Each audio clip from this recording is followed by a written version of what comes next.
Bismillahirrahmanirrahim. Assalamualaikum warahmatullahi wabarakatuh. Berjumpa kembali teman-teman di channel kita ya Mas Tio KDR.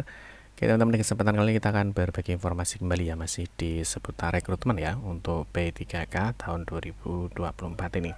Nah, dalam kesempatan kali ini teman-teman kita akan berbagi informasi ya, yang mana di sini tentunya ada edaran terbaru dari BKN. Tentunya di sini ada informasi penting teman-teman ya. Jadi ada informasi penting terkait dengan tenaga honorer ini nanti yang akan ikut daftar di P3K tahun 2024. Nah, selain informasi penting teman-teman, di sini juga ada informasi kabar gembiranya ya, yang mana ini mungkin evaluasi ya, jadi evaluasi dari pengadaan CPNS ya di tahun ini ya. Jadi di tahun ini kan CPNS sudah selesai untuk proses pendaftarannya. Nah, di sini ternyata teman-teman ada informasi edaran dari BKN. Jadi ini untuk evaluasi tentunya. Nah, di sini untuk tenaga honorer ini yang akan ikut daftar di P3K ini tentunya bisa menyiapkan diri ya dari sekarang. Dan tentunya yang paling penting teman-teman ya, teman-teman harus tahu ya. Jadi nanti di dalam edaran itu ada dua hal penting ya. Jadi teman-teman harus tahu apa sih perbedaannya dari informasi ini. Terus yang berikutnya teman-teman, kalau kita lihat kemarin untuk jadwal P3K sudah disampaikan ya. Nah, tentunya teman-teman juga harus paham bahwa untuk jadwal P3K ini ada dua gelombang ya. Nanti teman-teman masuk di gelombang 1 atau masuk di gelombang 2. Tentunya teman-teman harus memahami itu. Nah, nanti teman-teman kalau mungkin kurang paham ya apa yang dimaksud dengan gelombang ya, mungkin teman-teman bisa cek informasinya di sini teman-teman ya, di jadwal pendaftaran, buat akun dan lain sebagainya. Nah, di sini nanti kita akan bahas teman-teman terkait dengan edaran terbaru ya, ini dari Badan Kepegawaian Negara ini per 30 September 2024. Tentunya ini hal penting yang harus teman-teman pahami ya, sehingga nanti tidak terjadi seperti di CPNS kemarin.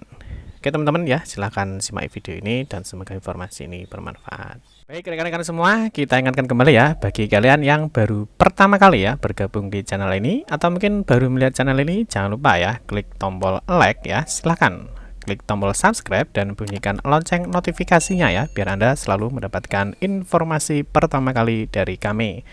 Bagi kalian yang suka baca berita, silahkan kunjungi saja di laman resmi kita mastiukdr.com. Di sini kita akan berbagi informasi ya, khususnya di seputar dunia pendidikan. Selamat menikmati informasi dari kami dan semoga informasi ini bermanfaat ya untuk kita semua.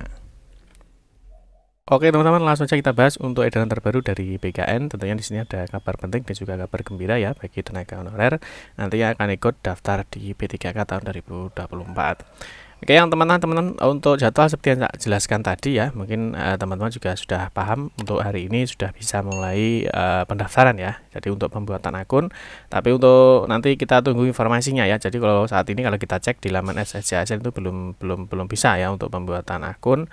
Yang nanti diinformasikan nanti ada pengecekan NIK apakah kalian masuk di tahap 1 atau tahap 2 untuk jadwal pendaftarannya. Apakah masuk di database BKN atau tidak, nanti kita akan update informasi berikutnya. Kayak yang sekarang kalau teman-teman mungkin ingat ya, di pendaftaran CPNS kemarin pendaftarannya diperpanjang terus ya. Jadi pendaftarannya kan diperpanjang ya, mungkin salah satunya adanya server error ya di di e-matre. Ya, jadi kemarin di Peruri ya itu matre digital ya atau e-matre itu terjadi traffic yang sangat padat ya, sehingga terjadi error ataupun terjadi down ya dalam pembubuhan e-matre. Nah, di sini BKN ya, jadi Badan Kepegawaian Negara, di sini mengeluarkan edaran per 30 September 2024. Nah, ini terkait dengan penggunaan matre teman-teman ya. Jadi ini kabar gembiranya ya. Jadi untuk matre sekarang tidak harus yang e-matre atau matre elektronik. Ya, jadi mungkin teman-teman saat ini bisa beli ya, mungkin bisa menyiapkan matrenya. Jadi nanti di matre itu kan ada beberapa dokumen yang harus ada matrenya ya, misalkan ada surat pernyataan ya, ada surat surat pernyataan harus ada matrenya. Nanti mungkin ada juga surat lamaran bisa dicek ya. Nanti mungkin ada yang bermatre apa tidak ya. Biasanya yang banyak itu surat pernyataan itu mesti ada matrenya. Ya, nah nanti kita akan bahas di sini di surat edaran dari BKN ini terkait dengan penggunaan matre. Nah di sini teman-teman ada informasinya penting. Jadi e-matre itu kan mungkin sepele ya kalau teman-teman cek, wah matre. Nah ternyata di sini nanti juga ada perbedaan penggunaan matre elektronik dan juga matre tempel ya. Oke, kita langsung saja untuk kita cek di edarannya ya. Nah kita akan lihat untuk informasinya seperti apa. Nah, di sini teman-teman untuk edaran ini dikeluarkan di 30 September 2024 ya. Jadi kemarin terkait dengan penggunaan materai pada pendaftaran seleksi P3K tahun anggaran 2024. Nah, di sini informasinya berkenaan dengan proses pendaftaran seleksi P3K atau pegawai pemerintah dengan perjanjian kerja ini tahun anggaran 2024. Ini kami sampaikan hal-hal sebagai berikut. Yang pertama, untuk memberikan kesempatan yang lebih luas kepada calon pendaftar dalam menyelesaikan persyaratan administrasi ya. Jadi nanti e-materai itu digunakan untuk persyaratan administrasi ya. Nah, seperti yang kita jelaskan tadi adalah salah satunya untuk surat pernyataan. Maka bersama ini kami sampaikan bahwa pada pendaftaran seleksi P3K ya tahun anggaran 2024 ini diperkenankan ya, jadi ini diperbolehkan ya bagi calon pendaftar untuk menggunakan materai elektronik ya, materai elektronik atau e-materai maupun materai konvensional atau tempel pada dokumen unggah surat lamaran ya, surat lamaran maupun surat pernyataan instansi. Ya, jadi ini kabar baiknya. Jadi teman-teman nanti mungkin yang terkendala, Pak, saya mungkin kalau e-materai itu kan ya memang sebenarnya ya mudah ya ribet ya, karena nanti kalau e-materai itu kan harus di-scan ya, harus ditempel itu secara online. Nah, yang jadi paniknya ya biasanya itu deadline pendaftar deadline akhir pendaftaran biasanya servernya e-materai ini kemarin kalau kita lihat ya, itu banyak yang trouble. Nah, sehingga kemarin untuk CPNS pun ya, untuk CPNS pun juga muncul kebijakan baru ya, itu mengenai bahwa tidak harus menggunakan e-materai, jadi boleh menggunakan materai tempel. Ini kabar gembiranya ya. Mungkin teman-teman bisa menyiapkan dari sekarang ya untuk materai tempelnya, materai konvensionalnya ya. Jadi kalau materai konvensional ini kan mudah teman-teman ya. Artinya mudah itu nanti teman-teman tinggal beli ya, siapkan dokumen, tinggal ditempel, tanda tangani, di-scan, selesai. Ya, jadi teman-teman nanti diberikan kesempatan boleh ya memilih menggunakan e-materai atau materai tempel. Nah, tetapi yang perlu dipahami teman-teman ya, kalau semuanya e-materai ya berarti semua gunakan e-materai. Kalau semua menggunakan materai tempel ya semua gunakan materai tempel. Jadi biar seragam. Nah, biasanya nanti kita akan berikan contoh ya. Jadi waktu upload dokumen itu nanti ada pilihan menggunakan e-materai atau menggunakan materai tempel. Itu ya. Terus di poin 2, tahapan selanjutnya, panitia seleksi instansi dapat melakukan verifikasi keabsahan validasi materai yang digunakan oleh pendaftar pada dokumen sebagaimana angka 1. Terus Bapak Ibu, ini hal yang penting, jadi ini yang penting sekali teman-teman ya. Nah, ini yang penting sekali. Bapak Ibu pembina kepegawaian untuk menghimbau calon pendaftar agar tidak menggunakan materai palsu. Yang pertama ya, biasanya kalau kita lihat di kasus-kasus sebelumnya itu ada yang menggunakan materai itu dari Google teman-teman ya. Jadi dari Google dia di-download terus ditempel gitu aja, itu mesti ya dia akan ketahuan ya. Jadi ini info pentingnya. Jadi tidak menggunakan materai palsu atau materai yang sudah digunakan. Jadi kalau misalkan ada dua dokumen ya jangan satu materai dibuat dua dokumen teman-teman ya. Misalkan yang satu selesai ya terus ditempel lagi di satunya tidak boleh. Jadi kalau misalkan ada dua dokumen ya berarti beli materainya dua.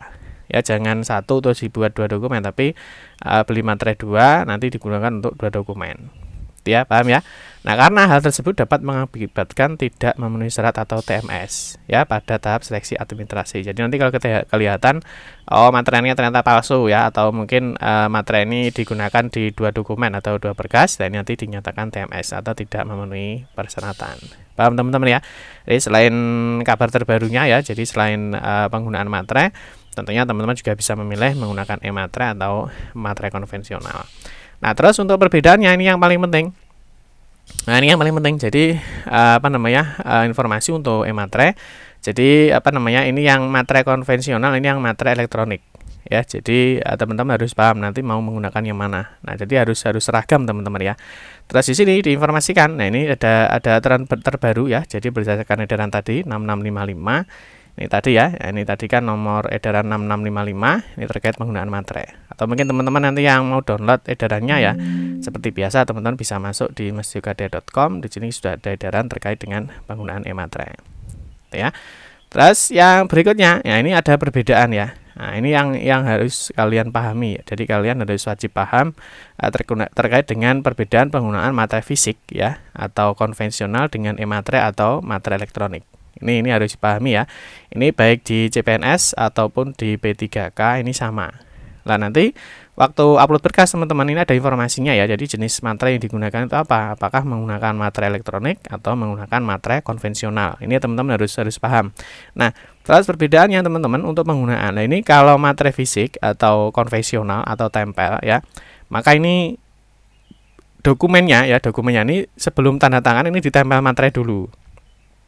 Ya, jadi ini materainya ditempel dulu, baru ditandatangani mengenai materai. Paham ya teman-teman? Jadi jangan lupa kalau materai tempel ya, jadi dokumen yang belum ada tanda tangannya ini dikasih materai dulu ya, kalau sudah ini baru ditandatangani. Ya, ditandatangani mengenai materai. Kalau sudah ini baru di-scan. Paham ya, ini untuk penggunaan materai tempel. Tapi kalau materai konvensional, nah kalau materai konvensional yang pertama di sini nanti teman-teman tanda tangan dulu. Ya, tanda tangan dulu terus di-scan. Ya, tanda tangan dulu terus di-scan baru dikasih atau dibubui e-materai. Terus kalau e-materai ini jangan mengenai tanda tangannya. Jadi seperti ini ya, jadi ada jaraknya. Jadi beda kalau yang konvensional atau tempel, di sini dia ada dia mengenai tanda tangannya. Tapi kalau elektronik ini tidak mengenai tanda tangannya. Nah, itu ya, jadi teman-teman harus paham dalam penggunaan e-materai, nanti mau menggunakan materai tempel atau menggunakan materai elektronik. Itu teman-teman mungkin informasi yang dapat kami sampaikan ya. Semoga informasi ini bermanfaat, dan nanti kita akan mengupdate cara pembuatan akun di laman SSYSN, upload berkas, dan lain sebagainya.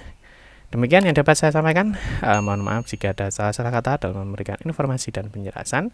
Kita berjumpa kembali di video-video berikutnya. Saya akhiri, wassalamualaikum warahmatullahi wabarakatuh.